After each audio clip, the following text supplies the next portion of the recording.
Jornal ISTV Cidade, Uberaba. Estamos de volta com o ISTV Cidade, o noticiário da família uberabense. E hoje nós queremos falar de um tema que cada vez ganha mais espaço na mídia aqui em Uberaba, no noticiário regional, nacional, enfim, nós estamos falando de geodiversidade, de geografia. E aqui do meu lado está Marcos Ferreira, que é egresso do programa de pós-graduação em Ciência e Tecnologia Ambiental, mestrado da nossa Universidade Federal do Triângulo Mineiro. Marcos, muito obrigado por aceitar o convite e participar conosco aqui do ISTV Cidade. É uma honra recebê-lo aqui para falar de um tema que vai ganhando cada vez mais espaço, né? Nós estamos falando de geoindicadores para a análise da vulnerabilidade da paisagem. Eu vou pedir para o Marcos começar explicando primeiro qual que é a sua formação primária, né? E como é que você foi parar nesse tema aí. Primeiro, obrigado, Paulo, pelo convite. Obrigado a quem está acompanhando aí a nossa pequena entrevista aqui. É sempre importante a gente ter esses momentos de divulgação da ciência e especialmente das ciências ambientais, que hoje a gente está muito pujante, né, na mídia e tudo mais. Sobre mim, Paulo, eu sou geógrafo, né? Eu formei aqui em Geografia pela UFTN, Universidade Federal. Meu colega colega de curso, né? Legal. Eu me formei no começo de 2021 e logo em seguida, assim, eu fui professor da rede básica, né, do ensino fundamental, do ensino médio. No estado?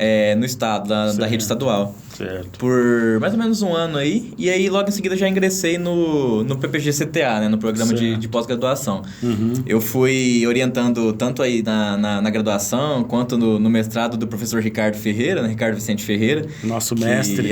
Que me acompanhou aí desde pequeno. Falo que ele é meu pai dentro da geografia aí. Certo. Então, a gente teve uma longa caminhada junto nesse sentido. Certo. E aí, também, juntamente aí com o mestrado, hoje eu sou servidor público, trabalho na CEPLAN, na Secretaria de Planejamento aqui do município de Uberaba, atuando principalmente na parte do geoprocessamento, aí, na parte da manipulação dos mapas e... Revisão do plano diretor, isso. Temática toda, Toda né? A temática da revisão do plano e demais demandas aí que vai chegando pra gente lá na CEPLAN. Muito bem. Olha, geoindicadores para a análise da vulnerabilidade da paisagem. Primeiro, o que vem a ser os geoindicadores? Marcos, conta para nós.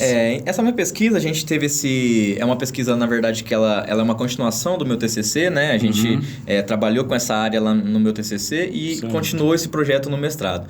Os geoindicadores, Paulo, eles vêm na linha aí de tentar explicar algum processo natural ou antrópico, né? Ou influenciado pelo ser humano, que acontece na paisagem, né? No território, no terreno, enfim, com qualquer seja que a gente queira utilizar a terminologia. Certo. Mas eles são feições, né? A gente fala feições geomórficas que vão mostrar na paisagem algum processo que está acontecendo ali. Então, por exemplo, a gente utiliza como geoindicadores na minha pesquisa os processos erosivos lineares, né? Que a gente chama, popularmente conhecido aí também como as ravinas, os sulcos, as vossorocas, né? No seu estágio mais avançado, né? Processos que vão moldando a paisagem na superfície, né? Principalmente são mais visíveis a olho nu, né? Processos que são mais identificáveis. Certo, então, a gente utilizou esses geoindicadores na minha pesquisa para tentar validar algumas metodologias que são um diagnóstico de como aquela paisagem está, né? Então, por exemplo,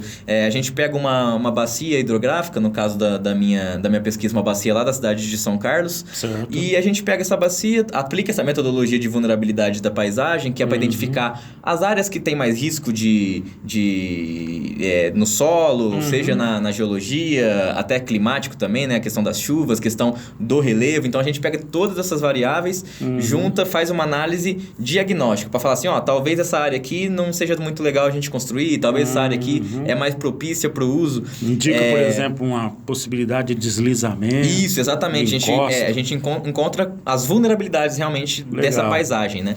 E os geoindicadores a gente utilizou justamente para validar essa metodologia de diagnóstico, ou seja, a gente fez o diagnóstico, pega os geoindicadores e fala assim, então realmente está batendo, não está está batendo. Toma cuidado com essa área aqui, porque pode acontecer isso. Exatamente. Então, os geoindicadores, eles vão mostrar pra gente se é verdade ou não, o que aquele diagnóstico tá falando pra gente. Então, assim, a minha pesquisa basicamente foi pegar duas metodologias que são bem consolidadas no Brasil, de análise da vulnerabilidade, que é uma do professor Jurandir Ross e outra do professor Crepani, e testar as duas e mais algumas variáveis aí para ver qual que se aproxima mais de explicar o que está acontecendo na realidade ali e pode ser mais utilizada, mais empregada dentro desse contexto de análise aí. Que legal. Você falou em São Carlos, né, interior de São Paulo. Eu sou barretense, você nasceu onde? Eu sou de Bebedouro. Pertinho Bebedouro, pertinho ali, Então, eu queria que você explicasse, Marcos, por que São Carlos, né? Porque às vezes a pessoa está assistindo a gente na televisão, né? E eu sei que o uberabense é super bairrista e vai falar, por que não pesquisou em Uberaba? Marcos vai explicar para nós por que São Carlos. A nossa ideia inicial, Paulo, era fazer essa pesquisa aqui em Uberaba mesmo. Né? A gente tem várias bacias que se aplicam aí do que a gente precisaria fazer. Pode vir a ser feito também. Com certeza, pode ser uma coisa que pode vir a ser feita. O que a gente encontrou de dificuldade no começo, e foi aí porque a gente optou por fazer em São Carlos, foi conseguir materiais para fazer essa pesquisa, né? Porque assim, para eu fazer esse tipo de análise, eu precisaria de fotografias aéreas mais atualizadas, eu precisaria de um estudo de solos que ele é mais direcionado, né, para a área que eu preciso estudar. Então, nessa área de São Carlos, a gente já tinha esses materiais, esses estudos prévios, que poupou um trabalho muito maior que a gente poderia ter tido. Se eu tivesse que fazer desde o começo, eu acho que num tempo de um mestrado não daria tempo para fazer. Assim, precisaria ser uma pesquisa mais aí, a nível doutorado, né, porque eu precisaria fazer todos esses levantamentos prévios. Como lá a gente já tinha, a gente aproveitou o material que tinha prévio, né, de fontes secundárias aí, e só fez a pesquisa mais direcionada, né? Então, porque assim, você tem no mestrado um prazo, né, Marcos? Isso. Para cumprir aí, que se eu não me engano é em torno de 2 anos. São 2 anos. Então, a gente, assim, em 2 anos é muito... Para ser uma pesquisa a nível de muita coleta, é muito pouco tempo, sabe, Paulo? Assim, é muito difícil da gente conseguir... Bom, mas nada impede que alguém, né, assistindo a essa reportagem, plante aí na sua cabeça, né? Certeza. Aquela vontade, aquele motorzinho, quem sabe possa desenvolver daqui adiante uma pesquisa desse nível aqui em Uberaba também. Mas continuando, você falou que esses geoindicadores vão apontar vulnerabilidades na paisagem. Eu queria que você definisse, Marcos, o que é paisagem do ponto de vista da geografia. Porque quem está nos assistindo é leigo, e eu já cometi isso, por isso que eu estou falando, né? Pode pensar que paisagem, é um conjunto de árvores ali bonito, mas do ponto de vista da geografia, como é que é o conceito de paisagem?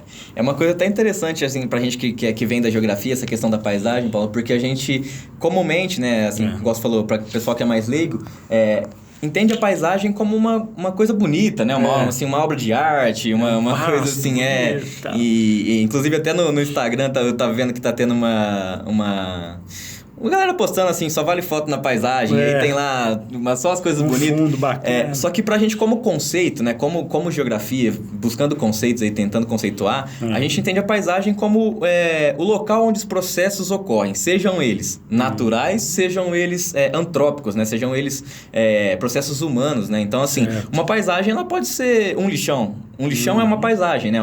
É um local onde ocorre um processo de descarte aí dos nossos resíduos e tudo mais. Então, existem as paisagens urbanas, as paisagens rurais. Então, na minha pesquisa, quando eu falo da paisagem, eu tô falando numa bacia hidrográfica que é onde eu tô aplicando a minha pesquisa. Então, quando eu falo que os geoindicadores, eles mostram o que está acontecendo na paisagem, é que eu vou estar olhando para aquela área e eu vou ver lá, aqui tem uma vossoroca de tantos metros quadrados aí, eu tenho um sulco de tanta extensão, então eu estou analisando essa paisagem em específica, no caso, que é o que eu estou falando, né? Assim, na questão conceitual, na geografia, a gente entende a paisagem desse jeito mais amplo aí, né? Mais legal. Olha, é muito assunto, não dá tempo da gente explorar tudo aqui em 15 minutos, mas eu vou procurar extrair o máximo que a gente puder aqui do Marcos contando sobre essa pesquisa. Esses geoindicadores, onde você imagina, ou por quem, ou por que órgãos você imagina que eles possam ser utilizados, né, a partir da sua pesquisa para orientar, né, o futuro aí? como a minha pesquisa foi aplicada nessa bacia de São Carlos, né? Assim, um dos motivos também da gente escolher essa bacia em específico foi pela questão da onde que ela está inserida, né? Ela se insere numa área numa zona de expansão urbana, na verdade, né?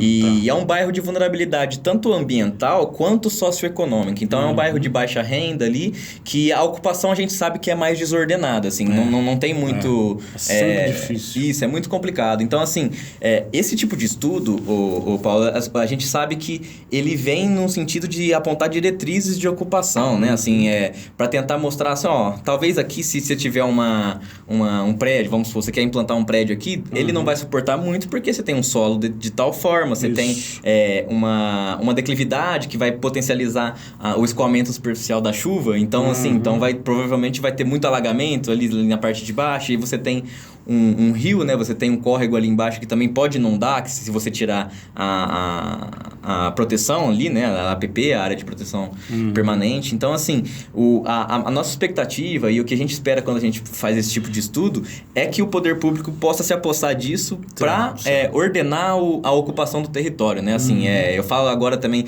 já como servidor, né? Que está na CEPLAN. Então, assim, esse tipo de produtos, quando a gente pega ele e analisa, ele tem um potencial muito grande para ajudar a gente a entender como que a cidade pode crescer, para onde a cidade pode crescer, para onde não pode, de né? Que forma, de que forma que a gente pode evitar riscos para a vida das pessoas, principalmente, né? A gente sabe que, graças a Deus, sim, que em Uberaba a gente não tem muito registro de desastres, tão graves, assim, né? Mas que bom que a gente consiga continuar evitando, né? Assim, que a ocupação seja baseada em dados, baseado em ciência, baseado numa coisa em estudos que a gente fale assim, por isso aqui não pode, por isso aqui pode. Então, eu vejo minha pesquisa nesse sentido. Inclusive, a gente esteve em contato com a Prefeitura de São Carlos o tempo todo. A gente pegou algumas coisas deles e, ao final, a gente entregou. Tá aqui nosso trabalho, que possa ajudar vocês aí no zoneamento desse lugar. Legal. Provavelmente, Ministério Público, universidades, enfim, também podem se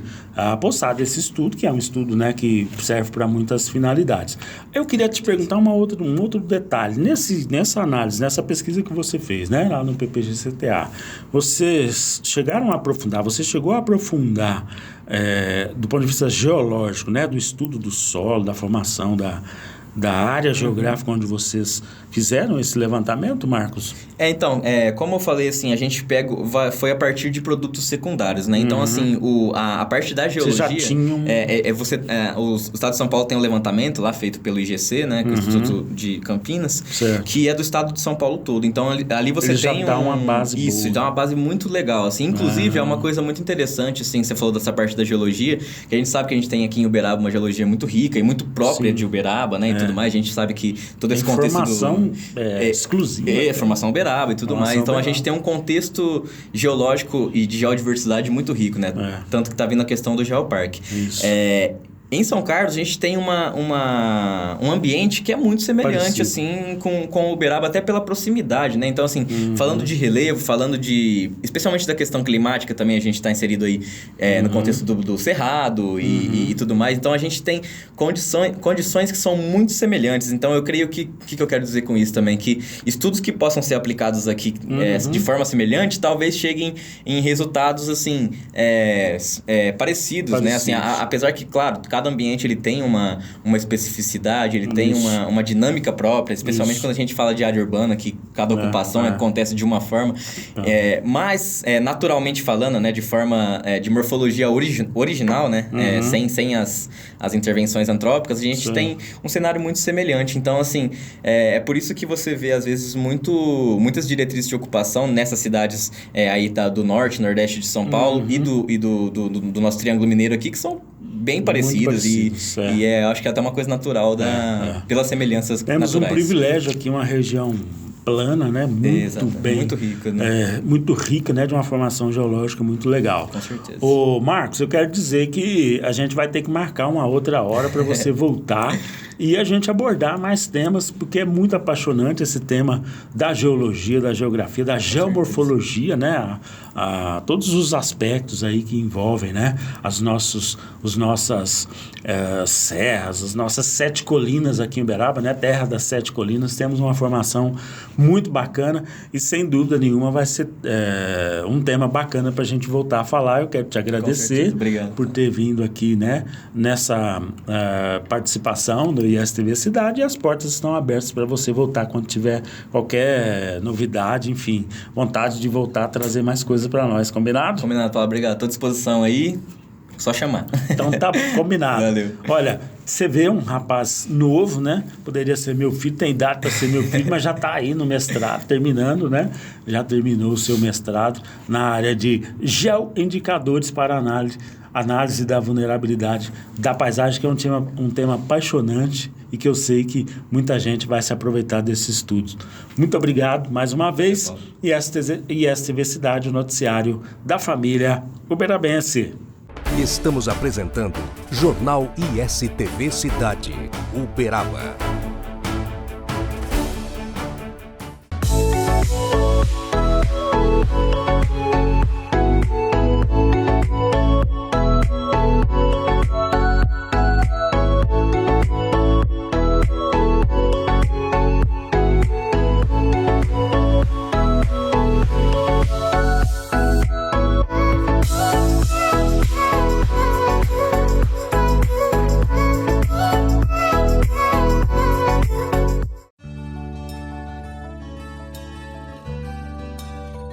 Essa semana completamos 90 dias de funcionamento da nossa unidade de pronto atendimento pediátrico. Para mim, que sou mãe de 3 crianças, foi a mão na roda, me ajudou muito.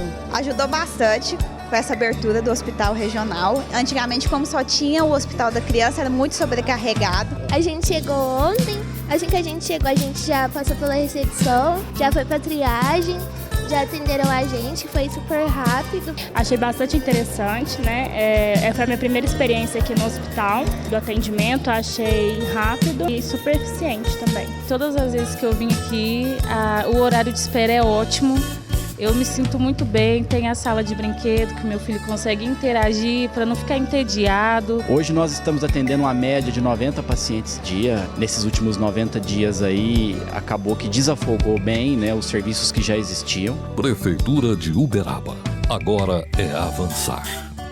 Sabe aqueles momentos com a família, sentados à mesa, momentos que nos fazem bem, que nos fazem felizes? Para acompanhar uma prosa boa, tem que ter Café Silva. Café puro, direto da roça, produzido com tecnologia sem contato manual. Para uma qualidade diferenciada, deixa a gente fazer parte desses momentos da sua vida. Telefone 034 991 59 39 39, atendendo toda a região.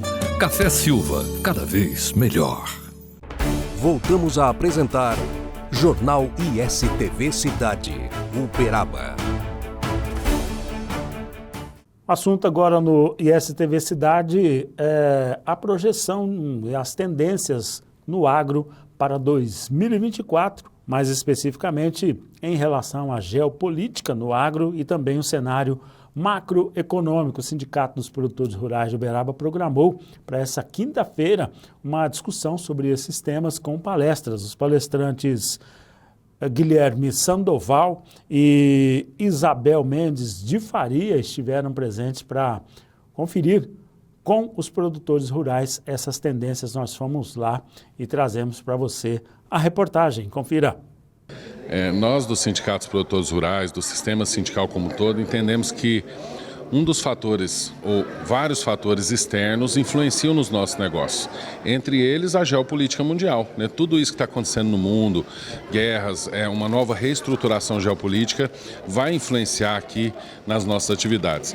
E, além disso, as questões econômicas brasileiras, que também influenciam. Então, com esse evento, nós queremos trazer ao produtor de Uberaba e região uma noção do que está acontecendo no mundo e como isso pode influenciar aqui, e de como há uma previsão de um cenário econômico para 2024 no agro, para que ele possa se preparar, se programar, fazer de fato a sua programação econômica e de produção para o ano que vem condizente com o que ele vai encontrar no mundo e no Brasil. Esse é o objetivo, então.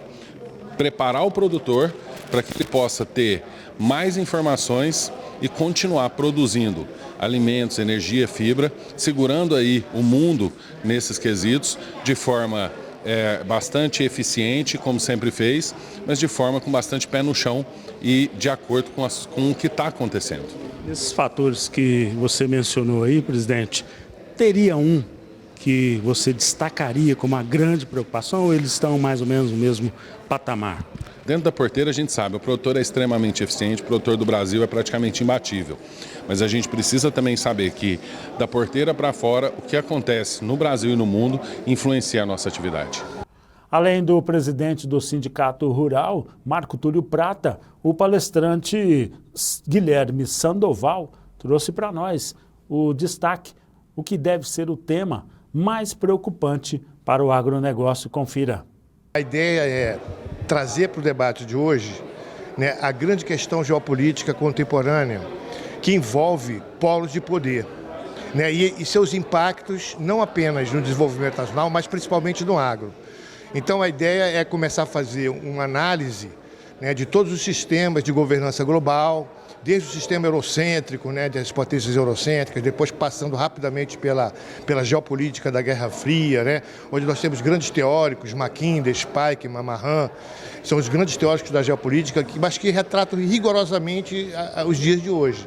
Então, quando nós estamos falando de rota da seda chinesa, nós estamos falando da teoria de Mackinder, impressionante. A teoria que foi desenvolvida lá em 1943, mas que explica completamente a potência eurasiana se expandindo, né, para conquistar a Europa, a Ásia, Oriente Médio e Sudeste Asiático.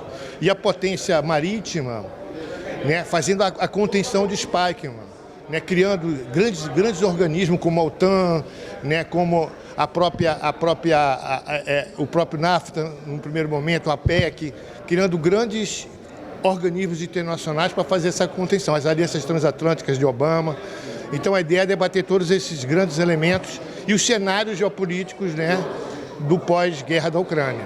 O senhor vai abordar temas atuais também? Nós estamos vivendo, por exemplo, a realizada eleição na Argentina com um candidato que representa um polo de direita que tem um antagonismo explícito, né, declarado, né, o Milei, que é contra o Brasil, contra a China, enfim, pregando aí algumas rupturas que podem ser reflexo firme aqui no agro. O que o senhor tem a dizer sobre essa ideia em questões da geopolítica, né? O estudo da geopolítica importante, ele se desconecta epistemicamente da questão política, né, e da questão ideológica. Então, independentemente do posicionamento ideológico, eu creio que é importante que o Brasil e a Argentina entendam a importância do jogo de cooperação entre os dois países desde sempre. Né? Geopoliticamente falando, né, como os dois principais países da América do Sul, tentando levar a América do Sul como um polo de poder no contexto global. Então eu creio que isso deveria superar, né, essa questão ideológica, qualquer que seja uma questão menor, e não perder de vista, né, o grande arcabouço geopolítico, inclusive, né, do Mercosul, sua importância, né, não apenas o Mercosul, mas também com a relação com a União Europeia, a relação com a China, a relação com os Estados Unidos. Então, acho que a união Brasil e Argentina fortalece, né, essa perspectiva de cooperação internacional com esses países. Ou seja, o senhor acha que uma política de Estado deve prevalecer nesse momento sempre? Sem dúvida, esse é o grande ponto. Precisamos fazer o que a gente chama de grande estratégia, que não temos, infelizmente. O Brasil tem que conceber essa grande estratégia, por exemplo, como é feita nos Estados Unidos. Eles têm a National Security Strategy, que é a estratégia de segurança deles, que é a verdadeira grande estratégia. Então ali eles colocam todos os grandes focos, os objetivos que eles querem alcançar. Então falta um pouco essa grande estratégia para o nosso país, né?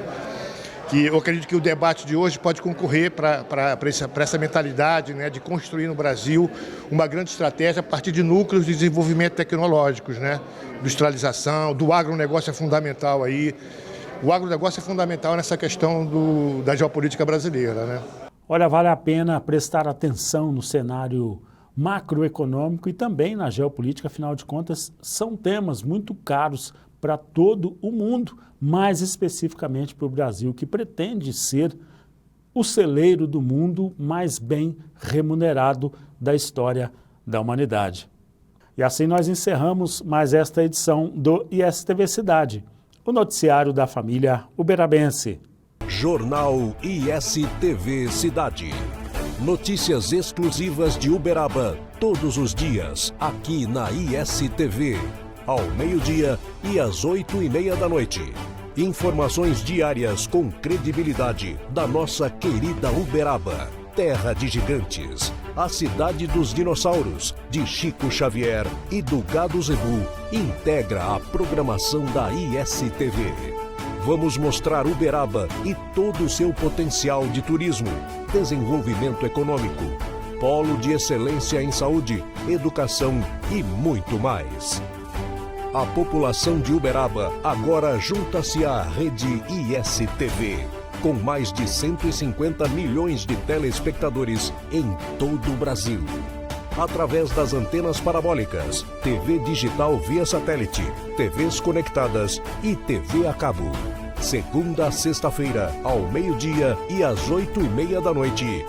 ISTV Cidade, o noticiário da família uberabense.